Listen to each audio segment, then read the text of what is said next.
चला BCom first इयरच्या विद्यार्थ्यांनो आपण सेकंड चॅप्टर सुरू करूया. ज्याचं नाव आहे cooperative final account of cooperative society.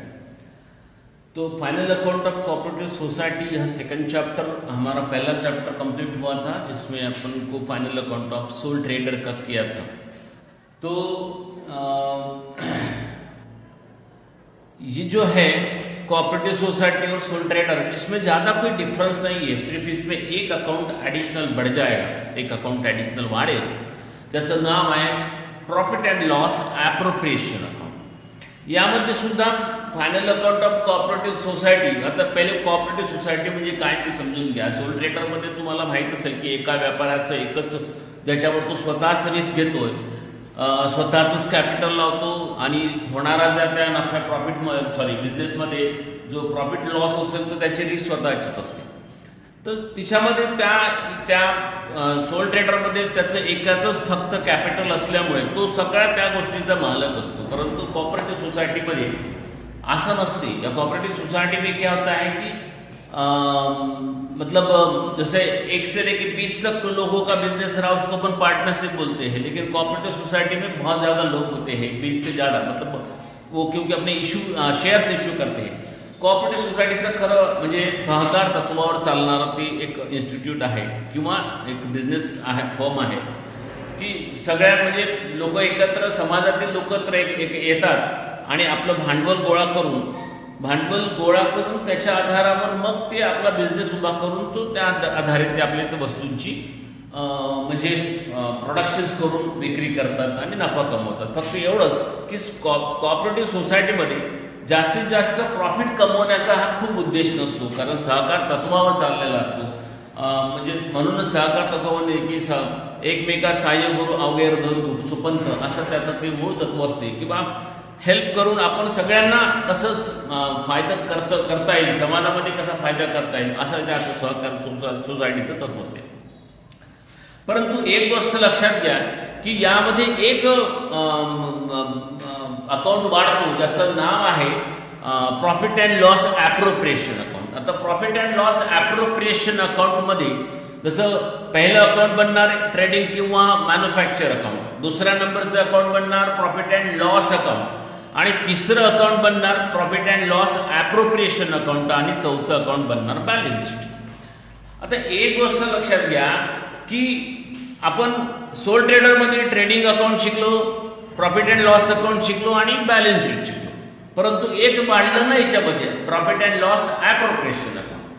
आता ट्रेडिंग अकाउंटमध्ये तुम्हाला मी अगोदर सांगितलं ट्रेडिंग किंवा मॅन्युफॅक्चर अकाउंट, त्याचं दुसरं किंवा ट्रेडिंग किंवा मॅन्युफॅक्चर अकाउंट. समजून जा काही उत्पादन करणारी कंपनी असेल तर त्याला त्या ट्रेडिंगच्या ऐवजी मॅन्युफॅक्चर अकाउंट लिहितात. एक गोष्ट तुम्हाला कळली पाहिजे की याच्यामध्ये सुद्धा तेच सोल ट्रेडर सारखेच एक्सपेंडिचरचे 2 प्रकार असणार तुमचे, डायरेक्ट आणि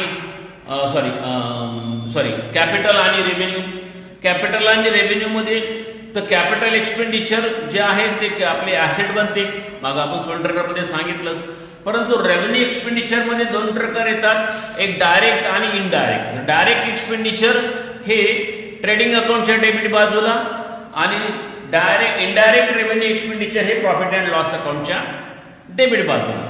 आणि मग झालेल्या प्रॉफिटमध्ये प्रॉफिट अँड लॉस अकाउंटमध्ये जो कुठला प्रॉफिट होत असेल त्या प्रॉफिटचं ॲप्रोप्रिएशन म्हणजे त्याची काही प्रोव्हिजन करून ठेवायचे असतात. कारण कॉर्पोरेटिव्ह बेसिसमध्ये सर्वच प्रॉफिट काही खर्च केला जात नसतो, कारण त्या प्रॉफिटमधून सोसायटीचं काय म्हणतो त्याला आपण उत्कर्ष किंवा सोसायटीला कसं डेव्हलप करता येईल या दृष्टिकोनातून काही पैसा रिझर्व केला जात असतो, मग तो पैसा सोसायटीत खर्च केला जात असतो. आणि म्हणून मी तुम्हाला फक्त एक डायरेक्ट एक्सपेंडिचर कोणते म्हणजे ट्रेडिंग अकाउंटच्या डेबिट बाजूला याबद्दल मी तुम्हाला सांगतो. आणि मग त्यानंतर ट्रेडिंग अकाउंटच्या क्रेडिट बाजूला कुठल्या डायरेक्ट इन्कम येणार त्याच्यावर आपण डिस्कस करू.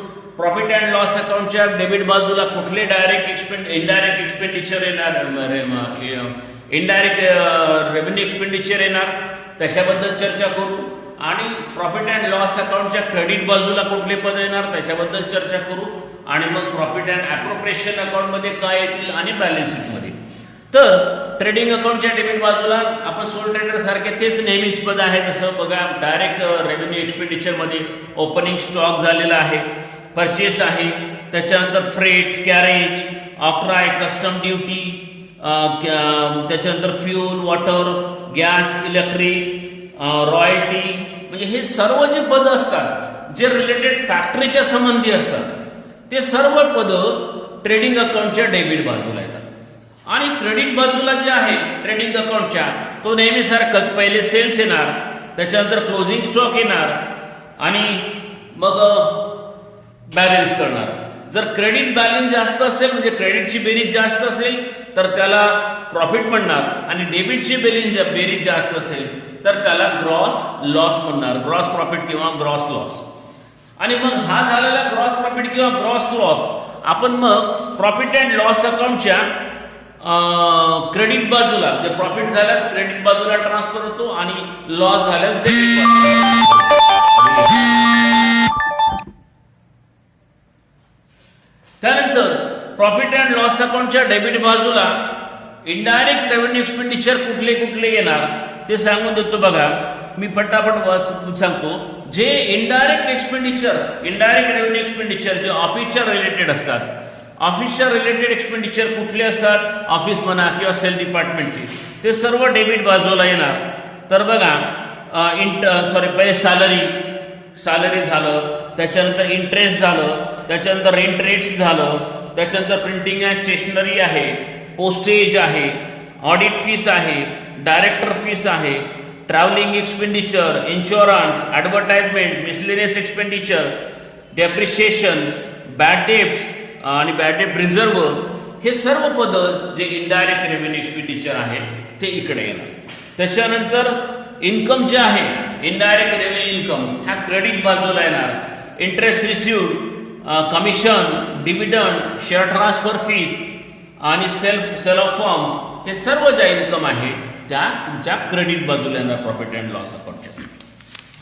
आता profit and loss appropriation account जेव्हा बनवतो आपण, त्याच्यामध्ये फक्त एक लक्षात घ्या की तुमच्या ऍडजस्टमेंटमध्ये गणितात दिलं असो किंवा नसं दिलं, एकच असते की प्रत्येक कोऑपरेटिव्ह सोसायटीला, each and every cooperative society, they are transfer 25% profit to the statutory reserve of the current year. म्हणजेच प्रत्येक कोऑपरेटिव्ह सोसायटीला 25% प्रॉफिट हा रिझर्व्ह करावाच लागतो, मग त्याच्यामध्ये त्याने गणितात दिलं असो किंवा नसो असो. म्हणून प्रॉफिट अँड लॉस अकाउंट ॲप्रोप्रिएशनच्या क्रेडिट बाजूला काही प्रॉफिट जो असतो, जो मागच्या वर्षीचा असतो, तो प्रॉफिट म्हणून त्याला लास्ट इयर प्रॉफिट असे म्हणतात. आणि मग करंट इयरचा प्रॉफिट सुद्धा क्रेडिट बाजूला घ्यावा लागत असतो. आणि मग त्याच्यानंतर स्टॅच्युटरी रिझर्व्ह डेबिट बाजूला घ्यायचे 25%, नसन दिलं तरी घ्यायची असते. गणितामध्ये 25% रिझर्व्ह प्रत्येक कोऑपरेटिव्ह सोसायटीला प्रॉफिट रिझर्व्ह करता येत असते. त्याच्यानंतर dividend transfer to shareholder, provision for dividend, त्याच्यानंतर provision for education fund, provision for capital redemption fund, हे सगळं काढल्यानंतर मग सरप्लस निघत असते. आणि हे सरप्लस निघाल्यानंतर मग हा सरप्लस तुम्हाला बॅलन्स शीट मध्ये लायबिलिटी बाजूला दाखवत असतो. आणि मग त्याच्यानंतर सगळ्या शेवटी आपल्याला बनवावं लागेल, ती जे बनवावं लागते ती असते बॅलन्स शीट. आणि बॅलन्स शीट मध्ये तुम्हाला सांगितलं लायबिलिटी बाजूला तेच सारखेच पद असणार की लायबिलिटी बाजूला कॅपिटल. आता याच्यामध्ये प्रॉफिट जोडतो, जसं आपण सोल ट्रेडरमध्ये प्रॉफिट जोडतो, इथे जोडावं लागणार नाही, कारण सोल ट्रेडरमध्ये त्याचा प्रॉफिट एकाच व्यक्तीचा कॅपिटल असल्यामुळे त्याच्या कॅपिटलमध्ये त्याचा प्रॉफिट ऍड होत असते. तिच्यामध्ये कॅपिटल काहीही जसं आहे तसंच मांडायचं असते. तिच्यात प्रॉफिट वगैरे काही किंवा विड्रॉल वगैरे ह्या पद नसतात, ते मायनस करायचे नसतात, फक्त डायरेक्ट कॅपिटल लिहायचं असते. त्याच्यानंतर क्रेडिटर झालं, बिल्स पेएबल झालं, किंवा तुमचे रिझर्व झाले, किंवा अजून लोन्स झाले, हे सगळे तुम्हाला लायबिलिटी बाजूला लिहावं लागेल. आणि सगळ्या शेवटी मग तुम्हाला सरप्लस लिहावं लागेल. त्याचप्रमाणे बॅलन्स शीटमध्ये कॅश, बँकेतली cash, investment, loan and advance म्हणजेच, आणि loans, current asset, fix asset, building झालं किंवा डेड स्टॉक झाले, हे सर्व तुम्हाला इकडे घ्यावं लागेल ॲसेट बाजूला. गुडविल झालं आणि काही आउटस्टँडिंग तुमचे इन्कम्स असेल तर त्या सुद्धा ॲसेटमध्ये लावावं लागेल. अशा प्रकारे आपल्याला कोऑपरेटिव्ह सोसायटीमध्ये 4 अकाउंट तुम्हाला बनवायचे आहे. तर पहिलं अकाउंट कोणतं आहे तुमचं? ट्रेडिंग अकाउंट आहे. दुसरं अकाउंट कोणतं आहे? प्रॉफिट अँड लॉस अकाउंट आहे. हा तसा पहिल्याच चॅप्टर सारखा सोल ट्रेडर सारखाच आहे. फक्त एकच अकाउंट इथं नवीन वाढतो, ज्याला आपण काय म्हणतो की पीएल अँड अप्रोप्रिएशन अकाउंट. ज्या अप्रोप्रिएशन अकाउंटमध्ये करंट इयरच्या प्रॉफिटच्या 25% स्टॅच्युटरी रिझर्व्ह घ्यावंच लागते.